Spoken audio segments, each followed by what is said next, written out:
Viewers, എല്ലാവർക്കും ദിജോസ് വേൾഡിൻ്റെ പുതിയൊരു വീഡിയോയിലേക്ക് സ്വാഗതം.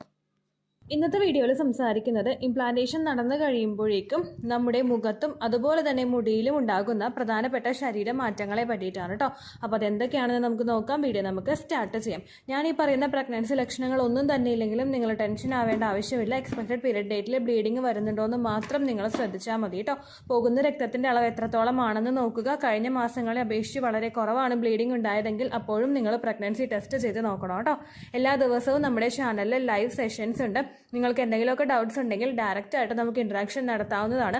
ലൈവിൻ്റെ സമയം എപ്പോഴാണെന്ന് അറിയാൻ വേണ്ടിയിട്ട് നമ്മുടെ ചാനൽ കയറി നോക്കിയതിന് ശേഷം അതിൽ പോസ്റ്റ് എന്ന് പറയുന്നൊരു ഓപ്ഷൻ ഉണ്ടാകും. അതിൽ ക്ലിക്ക് ചെയ്ത് കഴിയുമ്പോൾ ലൈവിൻ്റെ ടൈം ഞാൻ എഴുതാം കേട്ടോ. അപ്പോൾ ഏറ്റവും ആദ്യത്തെ എന്ന് പറയുന്നത് കണ്ണിലുണ്ടാകുന്ന പഫി ഐസ് ആണ്. നമ്മുടെ കണ്ണിൻ്റെ താഴെയായിട്ട് നമ്മൾ ഉറങ്ങാതാവുമ്പോഴേക്കും കണ്ണിന് ആ ഒരു തടം വീർത്തിരിക്കുന്നത് പോലെ ഉണ്ടാവില്ലേ, അതുപോലെ കണ്ണിന് മുകളിലുള്ള കൺപീലിയുടെ ഭാഗവും ഒന്ന് വീർത്തിരിക്കുന്നത് പോലെ നമുക്ക് അനുഭവപ്പെടാറുണ്ട്. സാധാരണ ഉറക്കക്കുറവ് ഒരു 2-3 ദിവസമൊക്കെ നമുക്ക് ഫീൽ ചെയ്ത് കഴിയുമ്പോഴാണ്. ചിലർക്കൊക്കെ ഒരു ദിവസം ഉറങ്ങിയില്ലെങ്കിൽ പിറ്റേ ദിവസം ഈ ഒരു ലക്ഷണം കാണാറുണ്ട്. അപ്പോൾ അങ്ങനെ പഫി ആയിട്ട് നമുക്ക് ഐസ് ഫോം ചെയ്ത് വരിക ഹോർമോണൽ ഇൻക്രീസ് കൊണ്ടാണ് പലർക്കും ഇങ്ങനെ ഒരു ബുദ്ധിമുട്ട് ഉണ്ടാകുന്നത് കേട്ടോ. പ്രഗ്നന്റ് ആകുമ്പോൾ പലതരത്തിലുള്ള ഹോർമോണൽ ചേഞ്ചസ് നമുക്ക് ഉണ്ടാകും. ഇതുമായിട്ടൊക്കെ ഫസ്റ്റത്തെ ട്രൈമസ്റ്ററിൽ ബോഡി പൊരുത്തപ്പെടാനായിട്ട് കുറെ ടൈം എടുക്കും. ഈ ടൈം എടുക്കുമ്പോഴേക്കും ഒരുപാട് റിയാക്ഷൻസ് ഈ ഹോർമോൺ ചേഞ്ചസ് കൊണ്ട് നിങ്ങൾക്ക് ശരീരത്തിൽ കാണാനായിട്ട് സാധിക്കും കേട്ടോ. അപ്പൊ അതുകൊണ്ടാണ് ഇങ്ങനെയുള്ള വ്യത്യാസങ്ങൾ നിങ്ങൾക്ക് അനുഭവപ്പെടുന്നത്. രണ്ടാമതായിട്ട് വരുന്നത് ഡാർക്ക് സർക്കിൾസ് ആണ്. കണ്ണിന് താഴെയായിട്ടുള്ള പോർഷനിലും മൂക്കിന്റെ സൈഡിലായിട്ടുള്ള ഭാഗത്തും ചുണ്ടിന് താഴെയായിട്ടുള്ള ഭാഗങ്ങളിലുമൊക്കെ നിങ്ങൾക്ക് നിറവ്യത്യാസങ്ങൾ ഉണ്ടാകും. ഇവിടെ ഡാർക്ക് സർക്കിൾസ് പലർക്കും പ്രഗ്നൻസിയുടെ സ്റ്റാർട്ടിംഗ് സ്റ്റേജിൽ ഫോം ചെയ്യാറുണ്ട്. മെലാസ്മ എന്നൊരു കണ്ടീഷൻ വെച്ചിട്ട് പലർക്കും ഇങ്ങനെ ഡാർക്ക് സർക്കിൾസ് ഉണ്ടാവാറുണ്ട്. നമുക്ക് കണ്ണിന് താഴെയൊക്കെ കറുത്ത പാട് ഒരുപാട് നേരം ഫോൺ യൂസ് ചെയ്യുന്നവർക്ക്, അല്ലെങ്കിൽ ഉറക്കം കണ്ടിന്യൂസ് ആയിട്ട് കിട്ടാത്തവർക്ക്, ഒരുപാട് ടെൻഷൻ ഉള്ളവർക്കൊക്കെ ഫീൽ ചെയ്യാറുണ്ട്. അതുപോലെ മറ്റൊരു മാറ്റമാണ് നമ്മളിൽ ഉണ്ടാവുന്ന ഹോർമോൺ ചേഞ്ച്. പെട്ടെന്നൊരു ഹോർമോൺ ഹൈക്ക് ഉണ്ടാവുമ്പോഴും ഈസ്ട്രോജനും പ്രൊജസ്ട്രോണും ഒക്കെ ഇൻക്രീസ് ആവുന്നത് കൊണ്ട് പലർക്കും ഇങ്ങനെയുള്ള ബുദ്ധിമുട്ട് കണ്ണിന് താഴെയൊക്കെ ഫീൽ ചെയ്യും കേട്ടോ. അങ്ങനെയൊക്കെ അസ്വസ്ഥതകൾ നിങ്ങൾക്ക് പെട്ടെന്ന് ഫോം ചെയ്യുന്നുണ്ടെങ്കിൽ അത് നിങ്ങൾ നല്ലതുപോലെ ശ്രദ്ധിക്കുക. ഇങ്ങനെ ഉണ്ടാകുന്ന ഡാർക്ക് സർക്കിൾസ് ഒക്കെ നിങ്ങൾക്ക് ആ ഒരു ഡെലിവറി കഴിഞ്ഞതിന് ശേഷം ഹോർമോൺസ് ഒക്കെ ഒന്ന് നോർമലായി കഴിയുമ്പോഴേക്കും മാറും കേട്ടോ. ഇങ്ങനെയുള്ള പാടുകളൊക്കെ വന്നു കഴിഞ്ഞാൽ കൂടുതലായിട്ട് ഫോൺ യൂസ് ചെയ്ത് സിറ്റുവേഷൻ വേഴ്സ് ആക്കാതിരിക്കുക. കുറച്ച് നേരം ഒന്ന് കണ്ണൊക്കെ അടച്ചു വെച്ച് ക്യുക്കുമ്പറൊക്കെ നമ്മുടെ കണ്ണിലൊക്കെ വെച്ചിട്ട് ഒന്ന് റിലാക്സ് ആകാനായിട്ടൊക്കെ നിങ്ങൾ ശ്രദ്ധിക്കുന്നത് നല്ലതായിരിക്കും കേട്ടോ.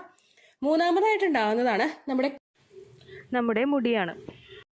പ്രഗ്നൻസി തലമുടിയെ ബാധിക്കുമോ എന്ന് ചോദിച്ചു കഴിഞ്ഞാൽ ഉറപ്പായിട്ടും നമ്മുടെ തലമുടിയിൽ ആ ചേഞ്ചസ് നമുക്ക് തിരിച്ചറിയാനായിട്ട് സാധിക്കും. അതെങ്ങനെയൊക്കെയാണെന്ന് നമുക്ക് നോക്കാം. ഏറ്റവും ആദ്യത്തെ ഒരു കാറ്റഗറി എന്ന് പറയുന്നത് നമ്മുടെ മുടി ഒരുപാട് ഹെയർ ഗ്രോത്ത് ഉണ്ടാവുക. ഹെയർ ഗ്രോത്ത് ഉണ്ടാവാനായിട്ടുള്ള കാരണം എന്ന് പറയുന്നത് നമ്മൾ പ്രഗ്നന്റ് ആകുന്ന സമയത്തും നമ്മൾ പ്രഗ്നൻസി ട്രൈ ചെയ്യുന്ന സമയത്തും പ്രിനേറ്റൽ വിറ്റമിൻസ് ഒക്കെ എടുക്കാറുണ്ട്. പ്രഗ്നന്റ് ആകുന്ന സമയത്ത് നമ്മൾ വിറ്റമിൻ മെഡിസിൻസ് എടുക്കുന്നതും അതുപോലെ തന്നെ പ്രഗ്നൻസി ആയി കഴിയുമ്പോഴേക്കും നമ്മളുടെ ശരീരത്തിൽ ഹോർമോൺ ഇൻക്രീസ് ഉണ്ടാവാറുണ്ട്. പ്രഗ്നന്റ് ആകുമ്പോഴേക്കും സ്ത്രീ ശരീരത്തിൽ കൂടുന്ന ആൻഡ്രോജൻ ഹോർമോണും അതുപോലെ തന്നെ പ്രൊജസ്ട്രോൺ ഹോർമോണുമാണ് നിങ്ങളിൽ ഹെയർ ഗ്രോത്ത് ഉണ്ടാവുന്നതിന് പ്രധാനപ്പെട്ട ഒരു കാരണം എന്ന് പറയുന്നത്. ഹെയർ ഫോൾ ഉണ്ടാവുന്നവർക്കും അല്ലെങ്കിൽ മുടിക്ക് നീട്ടം കുറവോ ഉള്ളു കുറവോ അനുഭവപ്പെടുന്നവർക്കൊക്കെ പ്രഗ്നൻസിയുടെ ഒരു തുടക്കം മുതൽ തന്നെ ആ ഹെയർ ഫോൾ ഒന്ന് നിൽക്കാനായിട്ട് തുടങ്ങും. കാരണം ഹെയർ ഫോളിനെ കൺട്രോൾ ചെയ്യാൻ സാധിക്കുന്നതെല്ലാം നമ്മുടെ ശരീരത്തിലെ ഹോർമോൺസും ഡെവലപ്പ് ആവുന്നുണ്ട്. അതുകൊണ്ട് ഹെയർ ഫോൾ ഒന്ന് കുറയും. അതുപോലെ തന്നെ മുടി തിക്കണാവാനായിട്ട് തുടങ്ങും. മുടിക്ക് കട്ടി ഉണ്ടാകും. ഒരു ഹെൽത്തി ആയിട്ടുള്ള ഒരു ഹെയർ എങ്ങനെയാണോ ഗ്രോ ആകുന്നത് അതുപോലുള്ളൊരു വ്യത്യാസമായിരിക്കും നിങ്ങൾക്ക് അനുഭവപ്പെടുന്നത് കേട്ടോ. ഈ പ്രഗ്നൻസിയുടെ സമയത്ത് നമുക്ക് ഹെയർ ഫോൾ കൺട്രോൾ ആകുന്നുണ്ടെങ്കിലും പ്രഗ്നൻസി കഴിഞ്ഞ് നമ്മുടെ ഡെലിവറി ഒക്കെ കഴിഞ്ഞ് കഴിയുമ്പോഴേക്കും നോർമലി നമ്മൾ മുടി നല്ല രീതിക്ക് കെയർ ചെയ്തിട്ടില്ല എങ്കിൽ നോർമലി നമ്മുടെ ഹെയർ ഫോൾ അതുപോലെ തന്നെ റിപ്പീറ്റ് ആയിട്ട് വരും. കാരണം പ്രഗ്നന്റ് ആകുന്ന സമയത്ത് ഉണ്ടാകുന്ന ഹോർമോൺസ് എല്ലാം പ്രഗ്നൻസി കഴിയുമ്പോൾ തന്നെ നോർമൽ ആ ഒരു ബാക്ക് ടു നോർമലിലോട്ട് മാറും.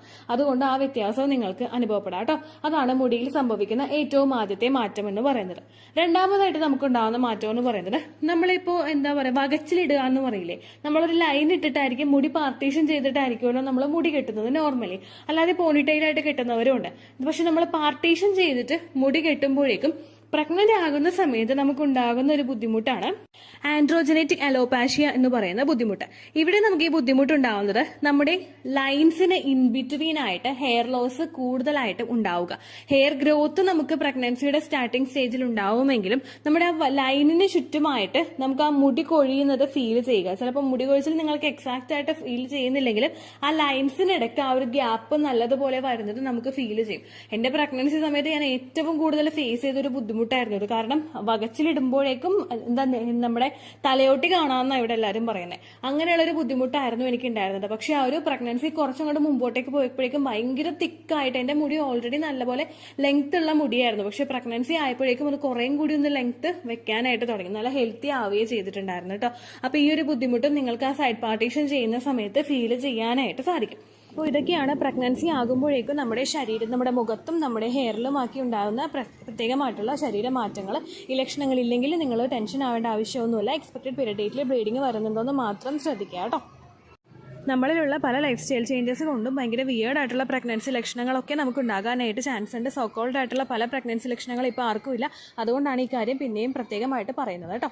ഇത്രയേ ഉള്ളൂ വീഡിയോ. യൂസ്ഫുൾ ആയി കാണുമെന്ന് വിശ്വസിക്കുന്നു. യൂസ്ഫുൾ ആവുന്നുണ്ടെങ്കിൽ ലൈക്ക് ചെയ്യുക, ഫ്രണ്ട്സിനൊക്കെ ഷെയർ ചെയ്ത് കൊടുക്കുക കേട്ടോ. എന്തെങ്കിലും സംശയം ഉണ്ടെങ്കിൽ നിങ്ങൾ കമന്റ്സിൽ ചോദിക്കുക. പണ്ടത്തെ വീഡിയോയ്ക്ക് കമന്റ്സ് ഇടുന്നവർക്ക് റിപ്ലൈ ലഭിക്കുന്നില്ലെങ്കിൽ ലേറ്റസ്റ്റ് ആയിട്ട് ഞാൻ ഏത് വീഡിയോ ആണ് അപ്ലോഡ് ചെയ്യുന്നത് അതിന് താഴെ കമന്റ് ഒന്ന് കോപ്പി പേസ്റ്റ് ചെയ്യാനായിട്ട് ശ്രദ്ധിക്കുക കേട്ടോ. അതുപോലെ ഓവുലേഷൻ ഡേറ്റ് കാൽക്കുലേറ്റ് ചെയ്ത് തരാനായിട്ട് റിക്വസ്റ്റ് ചെയ്യുന്ന ആളുകൾ എത്രയാണോ സൈക്കിൾ ലെങ്ത് അത് മെൻഷൻ ചെയ്യാനായിട്ട് ശ്രദ്ധിക്കുക. സൈക്കിൾ ലെങ്ത് എന്നതുകൊണ്ട് ഉദ്ദേശിച്ചത് ഓരോ മാസവും എത്ര ദിവസം കൂടുമ്പോഴാണോ ബ്ലീഡിങ് വരുന്നത് അതാണ് സൈക്കിൾ ലെങ്ത്.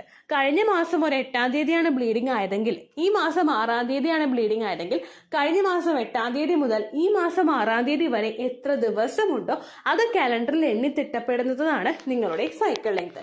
സൈക്കിൾ ലെങ്ത് നമ്മൾ കൃത്യമായിട്ട് കാൽക്കുലേറ്റ് ചെയ്യുകയാണെങ്കിൽ ഓവുലേഷൻ ഡേറ്റ് എളുപ്പത്തിൽ കണ്ടുപിടിക്കാൻ വേണ്ടിയിട്ട് ഒരുപാട് ആപ്ലിക്കേഷൻസും ഒരുപാട് ഓൺലൈൻ ആയിട്ടുള്ള വെബ്സൈറ്റുകളും ഇന്ന് നമുക്ക് അവൈലബിൾ ആണ്. പ്ലേ സ്റ്റോറിൽ പോയിട്ട് ഓൺലൈൻ ഓവുലേഷൻ ട്രാക്കർ എന്ന് ടൈപ്പ് ചെയ്ത് കഴിഞ്ഞാൽ നിങ്ങൾക്ക് അതുമായിട്ട് ബന്ധപ്പെട്ടിട്ടുള്ള ആപ്ലിക്കേഷൻസ് കിട്ടും. അത് പറ്റുന്നില്ല എങ്കിൽ ഗൂഗിളിൽ പോയിട്ട് ഓൺലൈൻ ഓവുലേഷൻ കാൽക്കുലേറ്റർ എന്ന് ടൈപ്പ് ചെയ്ത് കഴിഞ്ഞാൽ അതുമായിട്ട് ബന്ധപ്പെട്ടിട്ടുള്ള വെബ്സൈറ്റുകൾ നിങ്ങൾക്ക് കിട്ടും. അതിൽ നിങ്ങളുടെ ലാസ്റ്റ് മന്തിലെ മെൻസ്ട്രേഷന്റെ ഡേറ്റും ഒപ്പം ഞാൻ ഈ പറഞ്ഞ രീതിക്ക് നിങ്ങൾ കാൽക്കുലേറ്റ് ചെയ്യുന്ന സൈക്കിൾ ലെങ്ത്തും എൻ്റർ ചെയ്ത് കൊടുക്കുകയാണെങ്കിൽ നിങ്ങൾക്ക് കൃത്യമായിട്ട് ഓവുലേഷൻ ഡേറ്റ് കണ്ടുപിടിക്കാനായിട്ട് സാധിക്കും. ഫെർട്ടൈൽ ടൈം പീരീഡും നിങ്ങൾക്ക് കിട്ടും. അതായത് എത്ര ദിവസം മുതൽ കോണ്ടാക്ട് ചെയ്ത് തുടങ്ങിക്കഴിഞ്ഞാൽ നിങ്ങൾ പ്രഗ്നന്റ് ആകും എന്നുള്ളൊരു ഡേറ്റും നിങ്ങൾക്ക് പ്രോപ്പറായിട്ട് കിട്ടും കേട്ടോ. ഇത് കാൽക്കുലേറ്റ് ചെയ്യുന്ന സമയത്ത്, സൈക്കിൾ ലെങ്ത് കാൽക്കുലേറ്റ് ചെയ്യുന്ന സമയത്ത് നിങ്ങളുടെ ആ ഒരു കലണ്ടറിൽ നോക്കി തന്നെ നിങ്ങൾ കാൽക്കുലേറ്റ് ചെയ്യുക. പല മാസങ്ങളിലും 30-31 ദിവസമുണ്ട്. അതുകൊണ്ടാണ് അങ്ങനെ പറഞ്ഞത്. ഒപ്പം നിങ്ങൾക്ക് ബ്ലീഡിങ് തുടങ്ങിയ ദിവസത്തിന് വേണം നിങ്ങൾ ഡേ 1 ആയിട്ട് എടുക്കാൻ വേണ്ടിയിട്ട്. സ്പോട്ടിങ് തുടങ്ങിയ ദിവസത്തിനെ, അതായത് ചെറുതായിട്ട് ഡിസ്ചാർജ് പോയി തുടങ്ങിയ ദിവസത്തിനെ നിങ്ങൾ കൺസിഡർ ചെയ്യേണ്ട ആവശ്യം ഇല്ല കേട്ടോ. അപ്പോൾ ഇത്രയേ ഉള്ളൂ വീഡിയോ. അടുത്തൊരു വീഡിയോ ആയിട്ട് നമുക്ക് വീണ്ടും കാണാം. ബൈ.